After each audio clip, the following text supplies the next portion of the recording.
Hey everyone, welcome back to Sales 101, the B2B Sales Classroom. We're your hosts, Donald C. Kelly and BJ Allen. And we're really pumped to be able to be here with you in the new year as we look at the ongoing things that are happening when it comes to teaching sales, whether it's from professional level or to students. One of the common things that we recognize happen over and over and over is the importance of role play. So we're going to tackle that today. But if this is your first time listening to our podcast, it is simple. Our show is designed to be able to help those who are educating the next level of sales professionals to give you the tools, strategies, tactics, and ideas that can help you to best do your roles.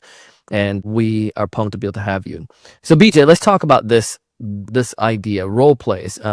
When you first hear about role plays, we're going to go dive into it because you're teaching it. And you say this is one of the things that come up every time with your students that you didn't think would be the best, but they absolutely love it. Let's just go from soup to nuts with role plays, from what is it, why we're doing it, and how do we do it effectively in teaching our students. Yeah, so this is fresh on my mind because I just got done reading my teaching evaluations for the last semester. And oh, snap. I know, and for the most part, students are nice and some not so much, but we love them. And one thing that comes up just a lot in the role plays is come up in the evaluations that students really like role plays. And just numerous students mention those, that they appreciate the role plays as a way to practice. And as I talk to professors about kind of the way that they go about it, I'm surprised there's kind of a reluctancy sometimes to doing role plays in class, like right after you learn something. So the model that I use in class is I teach it, and then I show them, so I demonstrate it, and then I have them role play it. And sometimes professors are a little reluctant that like, we need to give students like a very detailed scenario. We need to give them time to prepare. And these role plays we're doing in class, they're not in depth. It's just a way to practice. So let's say you talk about how to open a discovery call, or you just talked about how to do a phone cold call. Give them the steps, you kind of talk about it, you demonstrate it, and they're like, all right, like, here's your scenario, like, just try it. And yeah, it's uncomfortable and it's kind of awkward for students. But as I continue to teach sales, like, I start doing role plays earlier and earlier in the semester. Like, I used to feel like, I need to give them enough skills that they feel comfortable with it. Donna, we are role playing on the second day of class. What? Yeah. And they stink at first, but I've just learned that the earlier we start, the better they're going to be by the end of the semester, because they become more comfortable with it.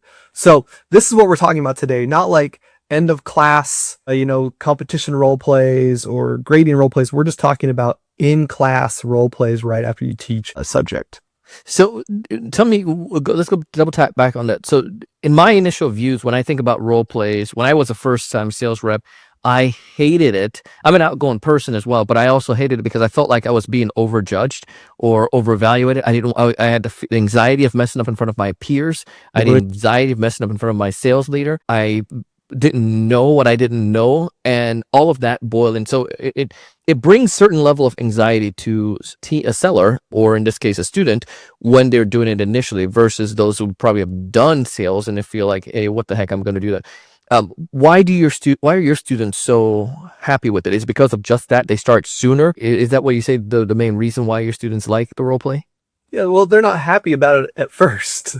These are end of semester evaluations, right? I'm very upfront with them at the beginning of the semester. Hey, this is going to be a part of class. It's going to be awkward. It's going to be uncomfortable. And then we do it. So, a few things I think that make it effective.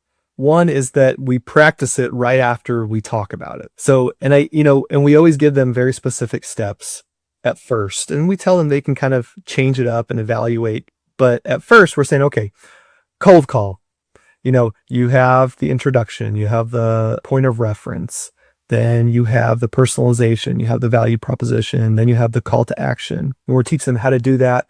Then I demonstrate for them. We talk about it, what I do good, what could I have done better? And then I say, all right. And then we give them a scenario, and the scenario is very, very simple. And I can't have them sell HR software because none of them know what HR software is, right? And so usually I give them something that's very simple. So I'll say like, okay, what's something that could be sold in a B2B setting that you're familiar with? So for example, you all have MacBooks. and a lot of you bought those MacBooks at Best Buy or Walmart. Well, not Walmart. They don't sell MacBooks. My university, library. Well, that means that Apple, has sales reps that work with Best Buy and our university bookstore. So let's say that you are a sales rep for MacBook and you're trying to sell to Best Buy. Or let's say that, you love Nike shoes. You are a salesperson for Nike trying to sell to Foot Locker or something, right? Does that make sense? So it's got to be a product they feel comfortable with, but they still want to do it in more of a B2B setting because that's just the emphasis of our class. And so then I'll say, all right, like you have, and I'll give them a very short time. You have 5 minutes to kind of prep this and just think kind of roughly, how would I open it? We'll give them someone to look up. So say, all right, here's Donald. He works at Best Buy. Here's his LinkedIn profile. Take 5 minutes, look at it, identify some ways that you could personalize the message, some things you think he finds valuable. And then they kind of just write out a rough script and then they practice it. We're not making them do it in class. They're just doing it with a partner. And so whoever's sitting next to me, it's just a friend. We're practicing it. We give feedback. If we have time, we practice it again. So that kind of gives you an idea of what I mean. But those are some keys that I found make in-class role plays really good. We do them immediately after. I give them very specific steps to try at least at first. And then after, I tell them they can kind of mix things around. And then I give them a scenario that's very easy for them to contextualize. Give me an example. I mean, so go back. That's like the MacBook, like just like you're reaching out to them for the first time, or they gave you this objection, or you're having initial disco.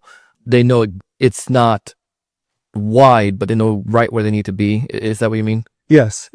And a lot of times, because it's a sales class, that's what they're learning about. I'll have them pretend like they're a sales consultancy. Like they're trying to train BDRs because that's what they're learning about.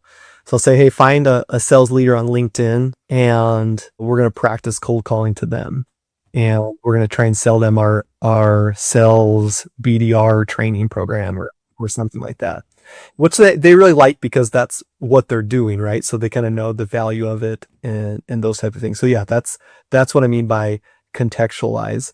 And then I also add that I give them some pretty specific guidance on kind of where the conversation is going to start. Because this is a part that students find uncomfortable because it's like, okay, go. And then let's say a cold call, it's easy, right? Because I'm like, hello, it starts when it rings. But let's say we're doing a discovery call role play. And the students are like, okay, well, like, where do I start? Hey, Donald, how's the weather? How are things? Right? So I'll say like, okay. Yeah. You've already done the introductions. You already sat down. You talked about, you build rapport. So we're going to start with the customer saying X, and that's what starts. So then whoever's role playing as the customer will say it, and then the students know, okay, now we're going. Or when we role play how to resolve concerns, I'll say, okay, the conversation is going to start with the customer saying, I'm not sure I'm ready to buy. Does that make sense? So that makes it a lot less awkward because if I just say, okay, now we're going to practice resolving concerns. Here's the scenario. All right, go. And they're like, okay, hey, Donald, thanks for meeting with me today. I heard you have a concern, right? Yeah. So I think and so giving them a really specific way to start the conversation, I've learned kind of helps this go a lot smoother. Yeah. And the other piece that I find beneficial for me when I've done this with students as well, I love you give them the time spot, but also when does it end? Like, what is the solution that we're trying to get? Again, if you're booking the appointment, you're booking the appointment. But then also, what is from the disco, what are we trying to get certain information? Like, we want to get to this pain point. And what I found, sometimes I've done this, it takes a little bit more work, where I took the one student and told them, I remember, the best example is when we're doing the objection handling. And I would give like a student the objection, and we did an online class, so it was remote. So I would create a breakout room, and I would send the salesperson to that breakout room, and then I would have the class, and we would discuss what the issue is going to be, and we might poll. So it might say the issue is their pricing is just way too high for what we could afford right now. No other tricks, no gimmick. We just can't. It's out of our budget at that point. So then we set it up already, and the seller has an idea that, these are some of the common objections that we might face. So they know this is the outcome. You need to not solve it, but figure out what is the real objection. And I love your parameters and that idea of that this is the outcome of it that you're trying to work towards, and everyone knows when it's going to end. You know what I mean? And put a time on it. You're going to have 3 minutes or 5 minutes to get to that. Yeah, that's a really good point, Donald, because we need to give them a clear place to start, but also a clear place to end. So like it ends when the person, let's say you're resolving concerns, right? It ends when the customer says like, oh yeah, okay, I understand now why it's priced the way it is, or something. Like, you don't need to close. We're not trying to sign a contract. It's going to end when the customer says they'll make another appointment, or yeah, whatever. One thing I'd love to hear though from you, Donald, is because you taught sales for many years as an adjunct professor, but you taught it virtually. How did you kind of manage that hands-on learning in a virtual environment? Give A's to the ones I like and fail the other students. Just kidding. I mean, that's what we all do. I'm just kidding.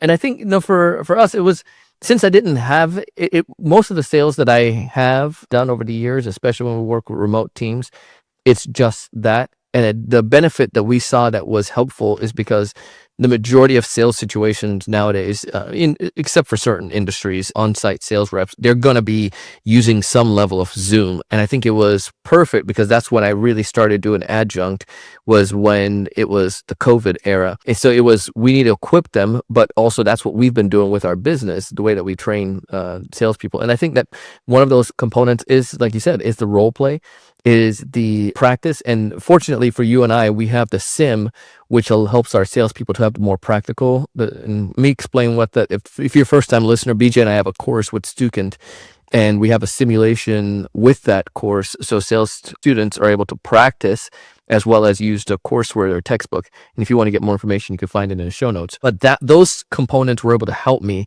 And when I teach it to a company right now, we do we incorporate specifically a lot of practice in our training. So they do have modulars that they watch, or modules they watch, and modular type of learning they do independently on demand. But then that week we tackle a topic. So let's say it is cold outreach via phone. In that training session that we do virtually, the way I help them to have the texture, so to speak, even though we can't be physical, is we have them do the role plays. We can do the start stop. At that point, we can do breakout rooms, and it just gives them an opportunity to. You just have to build in more practice in your curriculum than you normally would if you can just say in a class, spontaneously, hey, let's stop here and whatever. Hopefully that makes sense there. Yeah, I think that's a really great insight, because I think a lot of the professors who listen do teach virtually, or at least maybe it's a hybrid class. Some person, some in person, some not. I think also, Donald, it's worth talking about the feedback portion of the role plays. And it can be kind of awkward as a student to give feedback because you're kind of new too, and the students can kind of be scared about it. So I think there's a few ways to look at this. One is, at least at the beginning of the semester, I think it's totally fine to tell the students, like, you don't need to give any feedback. Like, we're just practicing. Like, just learn how to do this. Like, I know this is going to be bad, but you got to be more comfortable with it, right? And you're going to be more comfortable with it the more you do it. You're going to be graded on how to do this when you do it in the simulation. Or professors who don't have simulations, you're going to be graded on this for this role play assignment when I'm going to be watching you and I'm going to be critiquing you. So I think it's totally fine for professors to say, look, we're not going to give any feedback. We're just going to practice. If it's towards the end of the semester and students should kind of, be at a certain high level, I think it's fine and even a good idea to let the students give feedback, but give them very specific points that they're giving feedback on. Amen. So, I go ahead. No, go ahead, Don. I saw that when I first started, because I'm coming from the world, even when you do this with professionals in their field, like I find that sometimes they don't know what to look. And some people start nitpicking, like, he was fidgeting too much. Like, bro, we're not talking about that. We're talking about if he, doing a phone call, like prospect angle to see is fidgeting, and like, leave that alone. Can we look at what the real issues are, and giving them what they're going to judge on helps to be able to fine tune that role play. I see to be helpful. And because go back to the one I mentioned that we do with our students with the objections. sometimes people will say, well, he didn't handle the objection well. Like, no. He discovered what the objection is, right? That's what this whole lesson is about. Can we discover the root reason of the objection? And yes, we can practice that in the next one on solving it. But right now, but given that clear judging criteria as well as the outcome makes such a more enjoyable process for it. Amen, brother. And I think sometimes professors like, well, why wouldn't we let them say like, oh, you should have smiled more or used many filler words, because that's maybe feedback I would give in a real life role play. And I would say, yeah, of course, like if you're doing like a full grading scenario where they should be thinking about the totality of the sales call, but the students just learned a certain principle like 10 minutes ago. Now they're just focusing on how to do that principle. Right? Yeah. They're focusing on, did they open well? Did they smile? Did they make eye contact? Although like we want them to do those things, they're focusing on what were the 4 steps I'm supposed to do in the opening of the discovery call. And so we give the students, okay, very specific thoughts on, okay, here's the feedback you're going to give BJ. Did he do step 1? Did he do step 2, step 3, step 4? Did it feel comfortable? Did, he resolve your concern? Did he discover your concern or whatever? So I think it's just important as professors to realize that if we just taught them something and want them to practice it, that's what they're going to focus on. And they shouldn't judge or be getting feedback on other things. And then the student listening doesn't have to think about everything the student should be doing well. They're just for those 4 things. Do you find, are there certain situations when role plays are not going to be effective in a class? So what are your thoughts on that one, BJ? Yeah, that's a great question, Donald. To be totally honest, I can't think of a skill that we teach in at least our intro to professional selling class that can't be role played.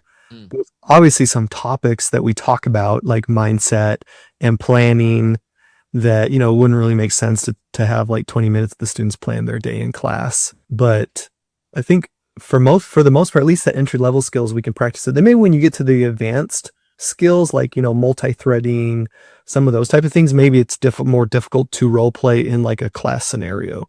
Yeah. So I could agree with that and like that a lot. Well, listen, BJ, if I'm a professor and I want to start doing this, I have not done any role plays at all in my class. Is there how would you encourage me to get started with doing it? Just like we tell our students, we just start and then you learn, right? So your first role playing class, if you're not used to doing them, they may be bad. Okay. The students are bad too at first. And then you learn kind of what works and what doesn't work and whatever. The other thing we're going to do for you is we're going to put something in the Substack where we'll give you kind of just a rough outline of a very simple role play that you can do with your students. And it'll just kind of give you what I do in class. And it's not perfect and you can adjust it, but at least it gives you a place to start. Fair enough. Let's do that. Guys, check that out. And if you haven't done so already and you're interested in checking out a courseware, something that can benefit and utilize in your class for upcoming semester, you can check out our courseware, or you can schedule a time to connect with BJ and I, and we're more than willing to share with you some of those things that we've seen and used over the years to help us teach the next generation of sellers. But hope you got something of value today, as always. And what we would like is not only to benefit you and your class, but for you to take this podcast and share it with others, any other professors you find that could benefit from it. Because most importantly, we want you to succeed. We want you to thrive. But as always, good luck selling. See you in the next one.